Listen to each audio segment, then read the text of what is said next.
Let us take you on a journey of discovery. This is our museum store. This is Ronan, this is Bernadette, and I'm Roisin.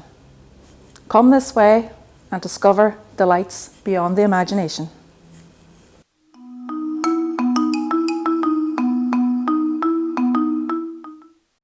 Guess where I am? I'm in the Rialto Cinema in Derry. No, I'm not. I'm sitting on the seats from the Rialto Cinema, and many a courting couple would have sat in these seats, especially during the war years. Have a look at our projector. Our projector here would have shown many a film from bygone eras. Excitement.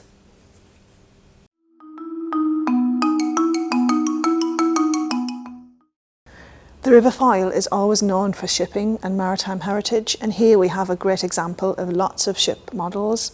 We have prehistoric logboats, we have fishing barges and fishing vessels, we have a World War II model, and we even have a White Star liner.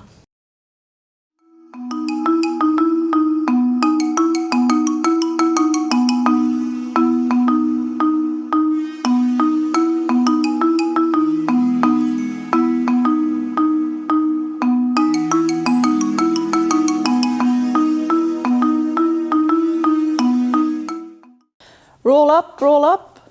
Anybody want an ice cream? Look at our great ice cream carts. You wouldn't see these today. You would see the ice cream van. These would have been used to provide refreshing ice creams for everybody. They were painted beautifully in an age where there wouldn't have been much refrigeration. And just think of the refreshment that everybody would have had when they had an ice cream from one of these carts.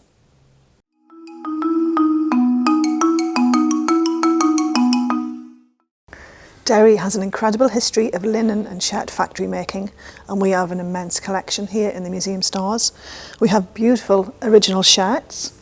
We have lots of quilts that were made by people with the garments and all the little offcuts from the shirts, and we have an array of Singer sewing machines, the original sewing machines and lots of the cotton reels, as well as our original tables that lots of the Singer sewing machines would have sat upon in the factories.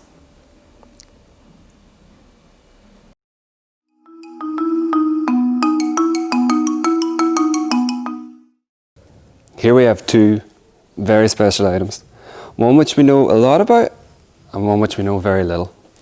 The first one is the Laurentic bell, the famous White Star line that sunk off Lough Swilly. Huge loss of life, and there was a huge amount of gold underneath. The story of the Laurentic is incredible, and the items that come along with the Laurentic tell us a lot about what happened on that fateful night over 100 years ago. On this bell, up close, you can see these little marks. And these marks happened because as the ship was going down, the clapper that rang inside the bell was missing, so one of the sailors beat it with a wrench to alert everyone that the ship was sinking. It's an incredible item, and it just shows you how objects can tell a story when you look at them up close. This next item, as you can tell, is a huge anchor. This has been lying in the museum stores for years. We don't know where it came from. We don't know what ship it came from. We know it's European because the weight at the back is in kilograms, which is the European measurement. We thought it might be off a U-boat, but we're not sure. It's a common style of anchor, but we'd love to know more. So if you can help us, drop us a little comment below and let us know.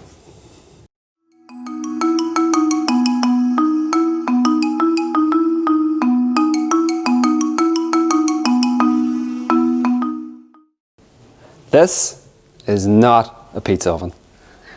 It's much older.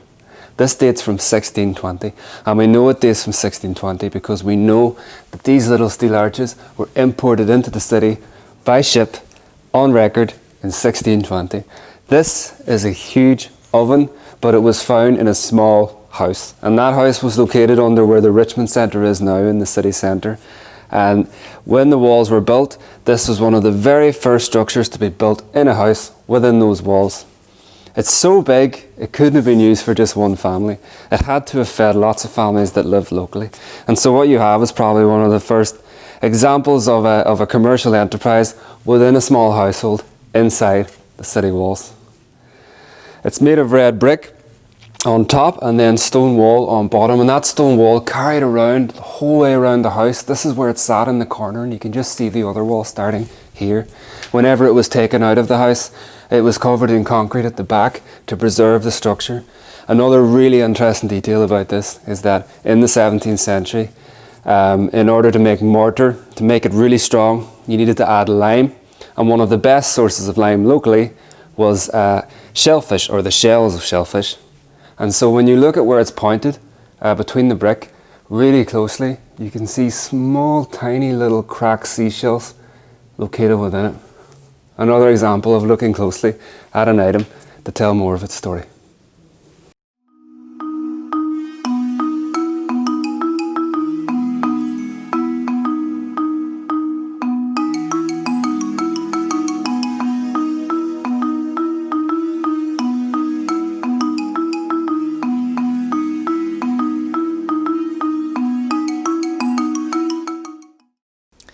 This room is dedicated to the archive collection, and we have some fascinating items here. These are part of the civic collection, and these are the minute books and letter books relating to what was Londonderry Corporation, became Derry City Council, and is now Derry City and Strabane District Council. The earliest book we have dates to 1673, and those early minute books are digitised and available online, so check out our website for more information.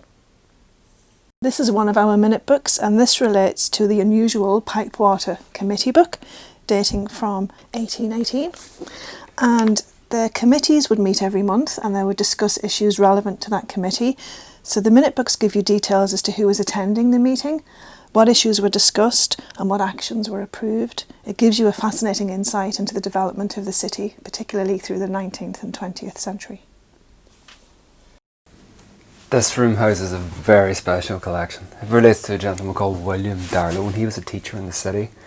But for over 60 years, every single day, he walked down to the port, which was right in the middle of the city, and he took pictures of every single ship that sailed in, whether it was a cargo ship or an old sailing ship or a warship. He took photos of them all, and so what we have is a collection of thousands, if not tens of thousands, of photos of ships that sailed over the years. And here's an example of some of the old printed ones from the 1940s and 50s. You see here there's a passenger liner, a paddle steam tender, or a tender that went out and carried passengers out to Moville.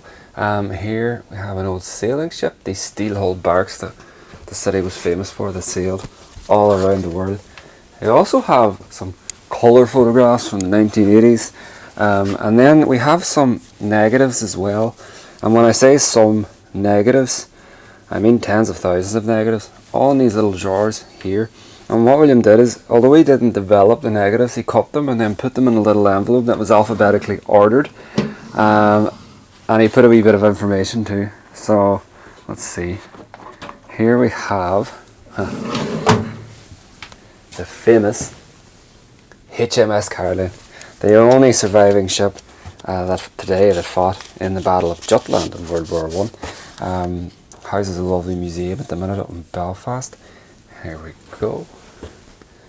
HMS Caroline, 10th of July 1969, Royal Navy Headquarters in Belfast. And then you have the negative itself, which I can show you. I'll just hold that up. Now you can't see it because it's a negative, but when you put a little bit of light behind it, there you go. HMS Caroline in Belfast. There's tens of thousands of these images that haven't been developed yet, and it's something we'd love to do, maybe with a volunteer project in the future. It's a really unique collection. I don't think it exists anywhere else. If something like this does, please let us know.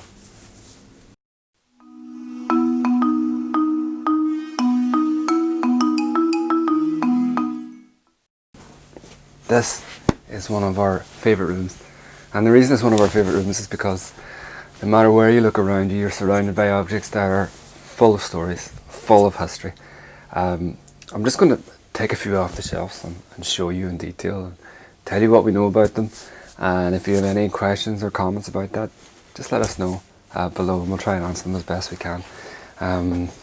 Let's see, we'll start with the Second World War. We have this huge Second World War collection. This is just a small part of it. There's some in other rooms as well, but let's start with this. This is a child's gas mask, and the reason it was designed with this was to make it more fun to wear. Of course it wasn't fun for the reason why it was worn under the constant threat of aerial bombardment, smoke, fumes, gas itself. Highly dangerous time and a worrying time. We also have a lot of material in relation to the German U-boats, which of course surrendered here in the city because the city was usually important in victory over the U-boats. And here we have, I'll just let that come up into focus. There we go. This is a beautiful set of mapping instruments that a captain would have used to chart his course while travelling around the Atlantic. Of course, when you have mapping instruments, they go hand in hand with maps. And here we have a map of Loch Foyle, published by the Germans for the Second World War, where they knew the loch and its different depths and knew it in great detail. It's a fantastic and quite a rare piece to have. Here we have this beautiful item. This is a bulkhead clock, which would have been intact into the inner hull of the ship and was built to withstand great pressure. It's beautifully made in brass, and there's a little winding mechanism here. And trust me when I tell you, when you wind this, it still works. What else do we have? Here, an old pot. I mean, if you found this in a house, you'd think, oh, it's just an old pot. Look at the state of it. You'd probably throw it out.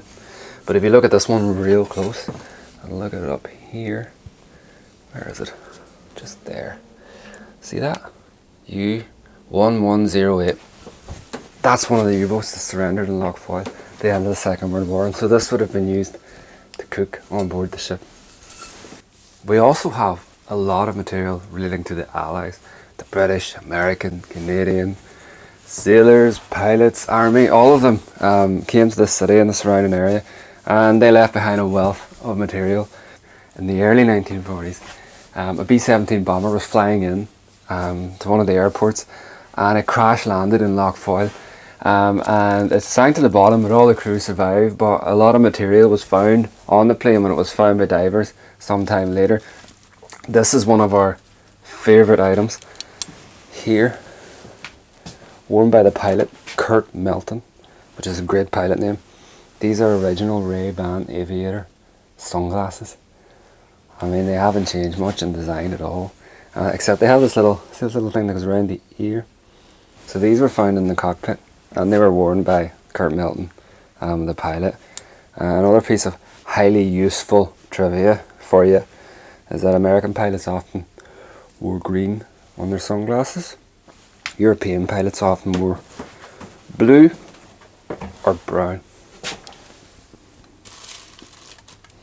If you happen to be flying over the Pacific or different parts of, say, the coast of Africa, this would have come in handy. So, shark repellent. So, find yourself floating in the water, your life jacket, small chance of survival. At least you had this for some time to stop the sharks eating you. Beautiful caps as well, and different things from. Here we have a beautiful US Navy cap, dress cap, the 1940s.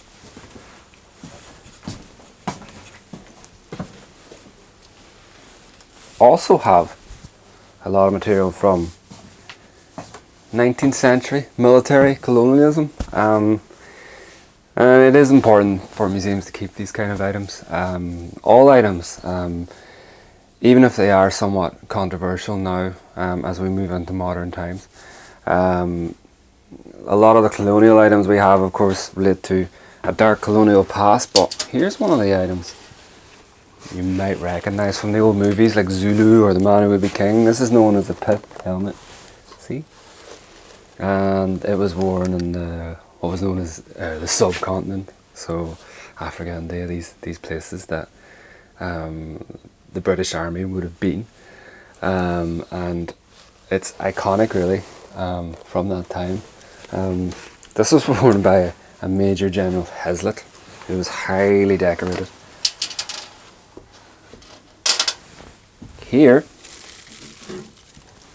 have a cavalry sabre. Again, another item from a colonial past. And here is the fist guard. And then one side was blunt, the inside here, and then the outside was sharp. This isn't sharp because it was a dress sword, a ceremonial sword, but it was designed, the originals were designed to sit atop a horse and just slash down on some poor unfortunate's head. But we know this wouldn't have been used for that. They're not extremely well made or anything, they're just more for dress purposes. And then, one of the most curious items we have in the museum collection is this. And this is a walking stick. But it's not just a walking stick. If you look close, you'll see a little handle there, and then like a little trigger, and then see on the top there. So an innocent walking stick was a little bit more, and it's like something that Sherlock Holmes or James Bond might have used, but it wasn't for anything so nefarious. This was basically if you were walking along in the country, as people did a lot back then, and you saw something like a pheasant cross the road, you would just go oh, and just pew, and shoot it, and then pick it up and take it home for your dinner. So there you go. Anyway, we could talk about items from here all day, but we don't have all day. But again, any questions, please let us know, and we'll move on to the next part of the tour.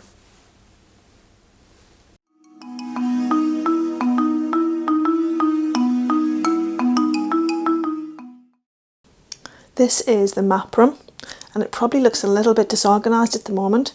Just prior to lockdown, our volunteers had started working in this room. Much of the material is uncatalogued, therefore inaccessible to the public at the moment. So what the volunteers are going to be doing is cataloguing the collection to make it available. What we have in the drawers, here we have a beautiful print of the National Bank, which was being reconstructed in 1927. And in the second drawer,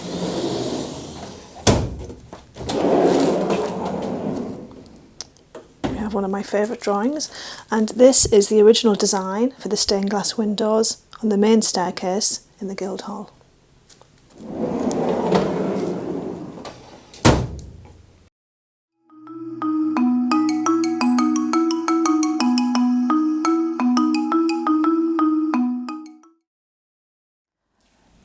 Just look at this chair. It looks comfortable, doesn't it? But it wasn't, especially for those that would have sat back in the dentist's chair waiting for the dentist to do some extraction, especially with those gruesome drills. It's a beautiful piece of furniture, beautiful design on the bottom. Didn't the Victorians know how to build a robust piece of furniture?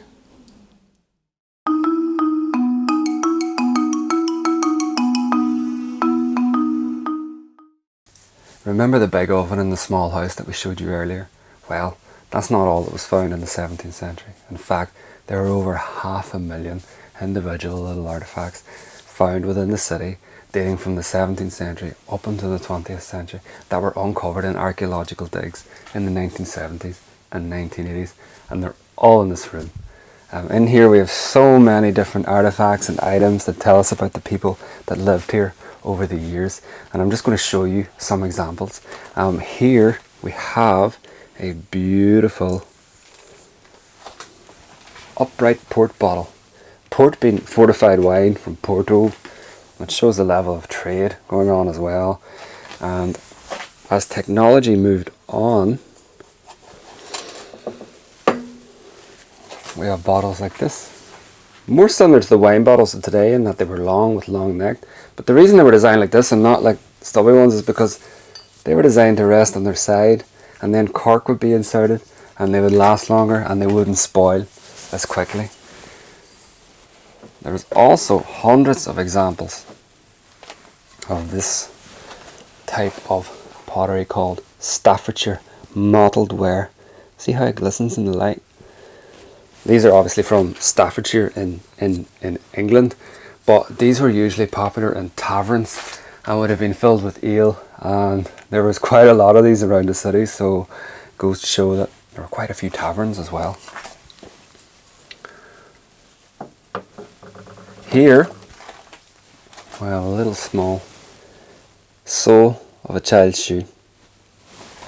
This, along with thousands of other soles and pieces of leather, including belts and straps and buckles and little vests, were found in a ditch outside the city walls and where the fountain is today. And that ditch was just filled with rubbish over the years, and obviously a leather shop had gotten rid of its rubbish.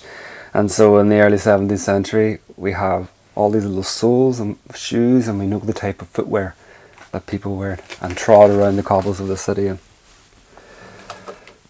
And this last example,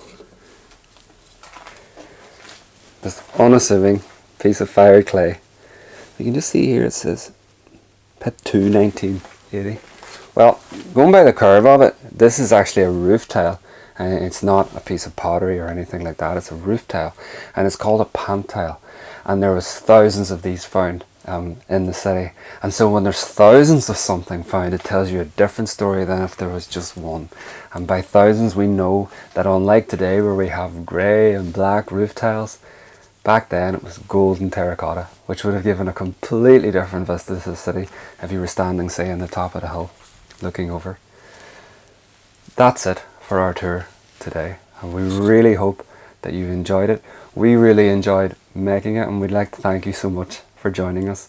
If you have any questions or feedback, or even if you'd like to know more, please let us know in the comments below and get in touch with us. Thank you so much again, and stay safe and keep well, and we'll see you soon.